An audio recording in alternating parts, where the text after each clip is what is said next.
pare-brise il est sale. Ouais, je sais. Ah ouais, on le voit qui dépasse. Ouais, on voit aussi un bâtiment pas très beau. Ouais, il est vraiment pas beau. Ouais, il est vraiment pas beau.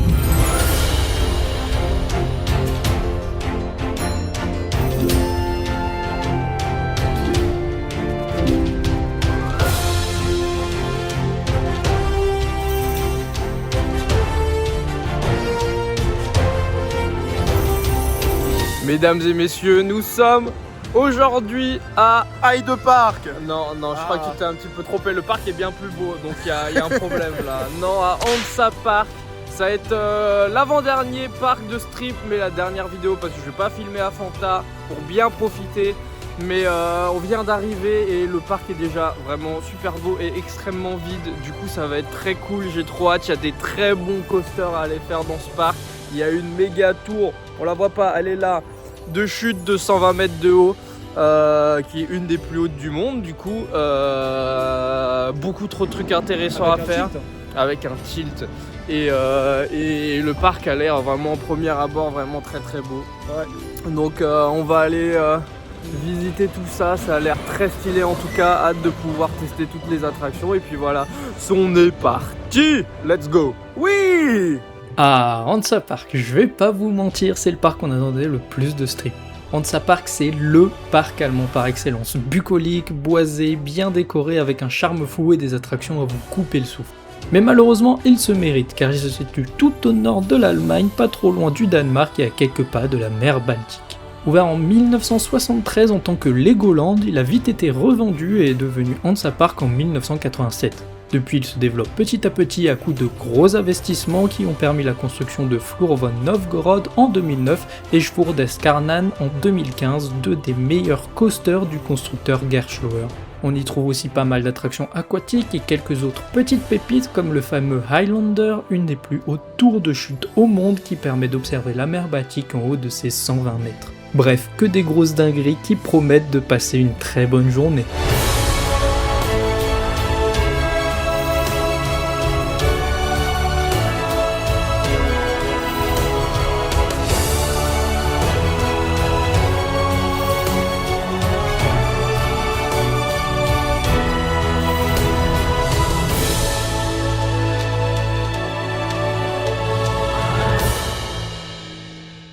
Regardez ce qu'il y a là. Ouah, je vais tomber. C'est pas très stable ce pont. Sympa. J'aime bien la vue. Waouh, waouh, waouh, waouh. Je vais tomber. Bon, vous l'avez compris, le parc est cool, mais il est temps d'aller faire des attractions. Cette grosse tour là, c'est Kaarnan, le dernier gros coaster du parc. Mais on va se le garder pour plus tard. Commençons par une attraction plus ancienne, Novgorod, qui ne manque pas de surprise.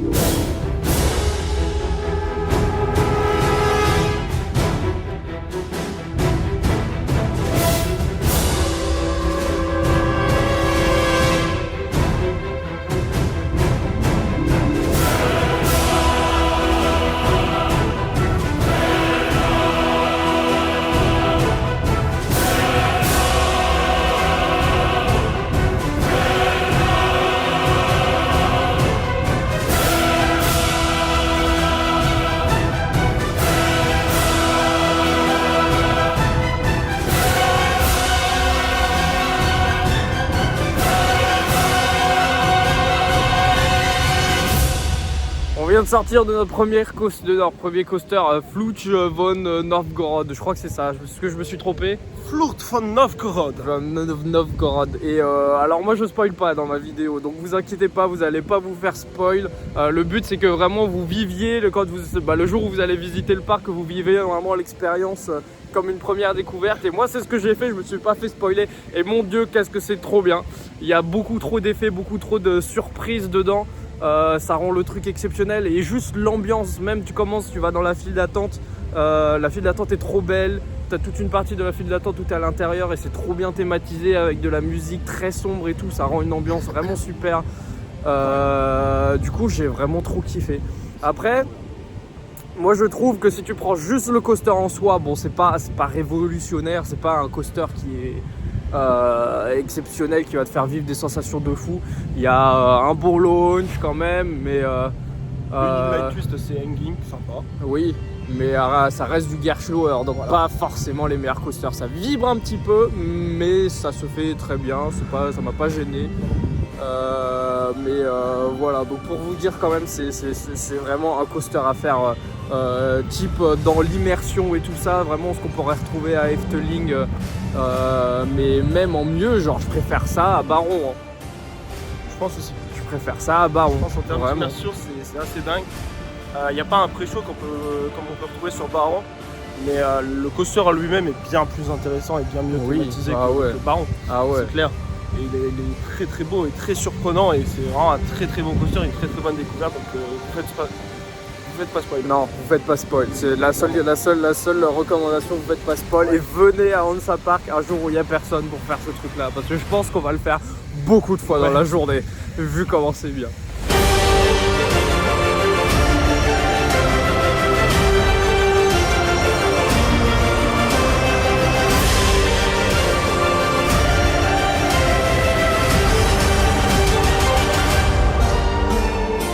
Cette zone, t'as un coaster Vekoma, un coaster Schwarzkopf et en plus une tour 220 mètres de haut. Ça n'a aucun sens, mais c'est très stylé.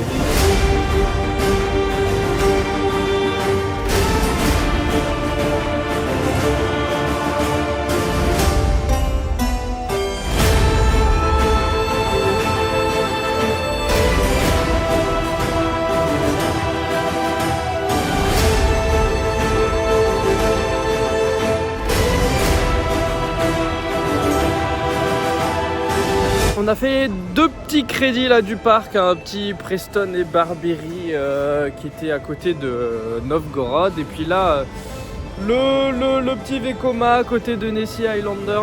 Que vous dire, le petit Preston Barberry il nous fait pas mal, du coup pour un kiddie c'est appréciable.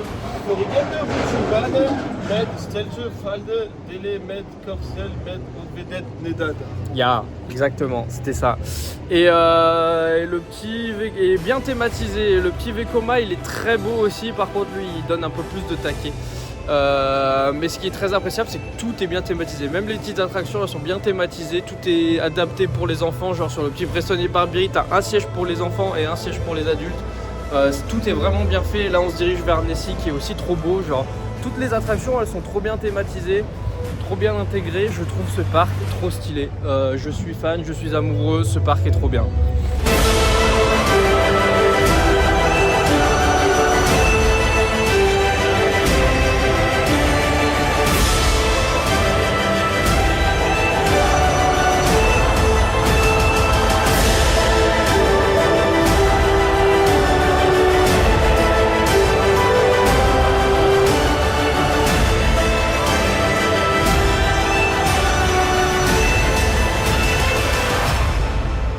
On a continué la visite de la zone avec Nessie, coaster du constructeur Schwarzkopf qui commence à avoir de l'âge puisqu'il a ouvert en 1980. Heureusement, il a eu le droit à une petite remise en beauté avec l'arrivée de la tour de chute, avec notamment une toute nouvelle station qui est vraiment réussie. Côté coaster, c'est vraiment fun et ça ne tape pas trop, le type de coaster vintage qu'on kiffe bien, agréable à faire, même si en soi il n'a rien d'extraordinaire. Il est bien meilleur que son voisin de chez Vekoma et on n'aura pas hésité à le refaire plus tard dans la journée. Il est temps maintenant de faire la dernière attraction de la zone, et pas n'importe laquelle, le redouté Highlander.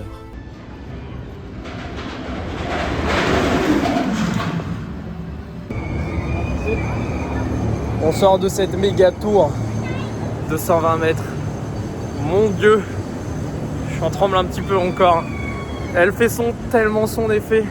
C'est incroyable, elle est immense. Quand t'es en haut, t'as une vue sur la mer à côté, t'as une vue sur tout le parc, c'est beaucoup trop stylé.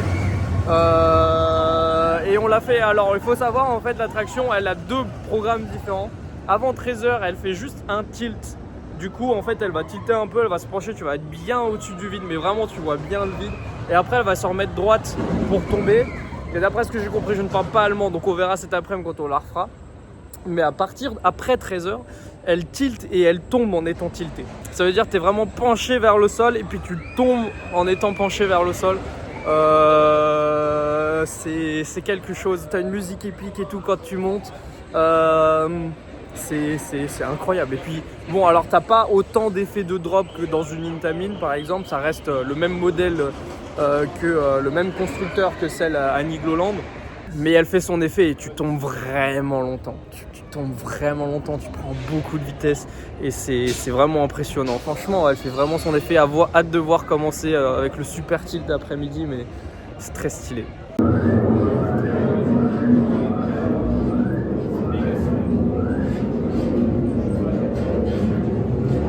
On en parle de cette file de Wild Mouse. Non, tout est bien thématisé à tel point que même la Wild Mouse, la file d'attente elle est trop stylée. Tu rentres dans une mine et tout, dans une grotte, passe au milieu. Là, on est vraiment au milieu de la Wild Mouse, quoi. J'aime trop ce parc.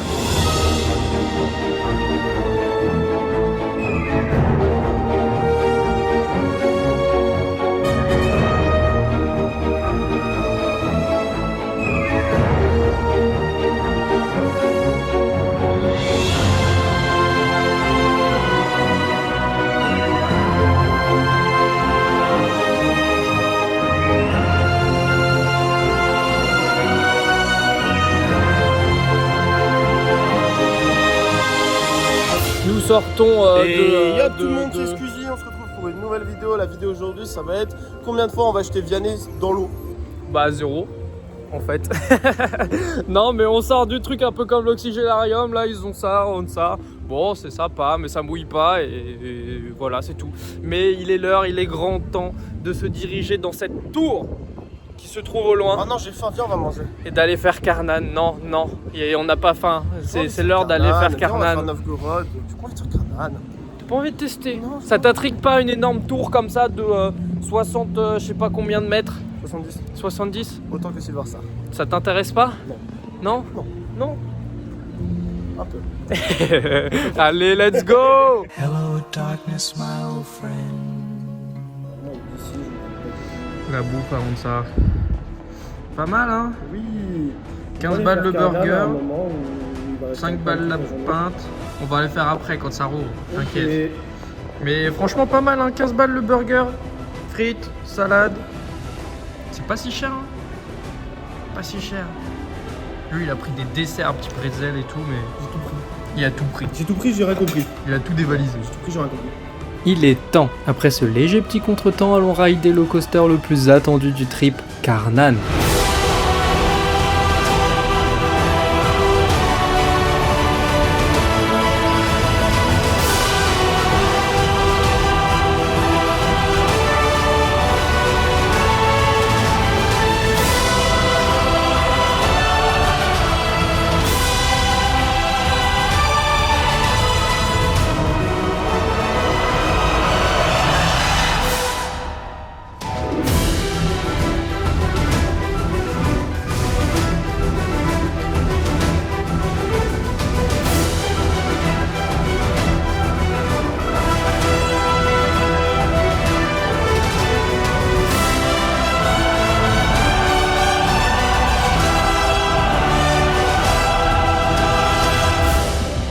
Vous voyez cette tour là? On vient de faire ça. Ça fait 70 mètres de haut et quelle dinguerie. Ouais. Toujours pas de spoil, mais c'est.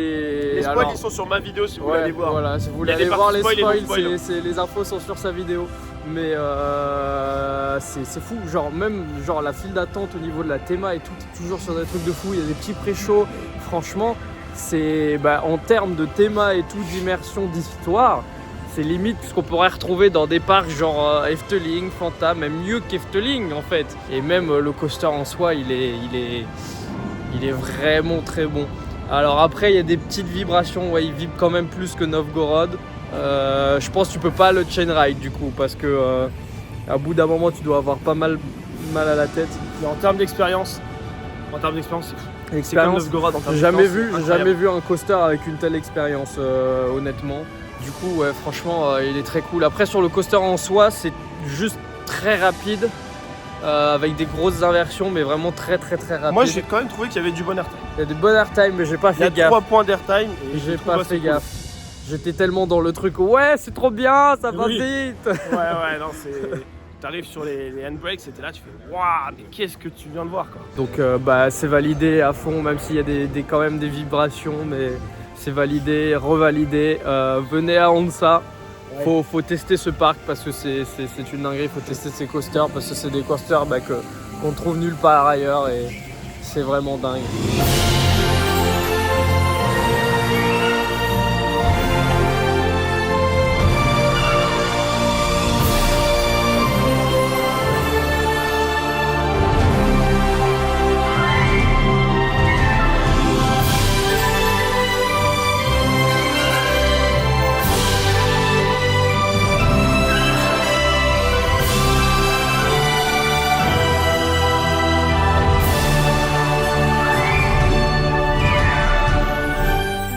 Notre journée continuera en alternant des rides de Novgorod et Karnan ponctués par la découverte du reste des attractions du parc.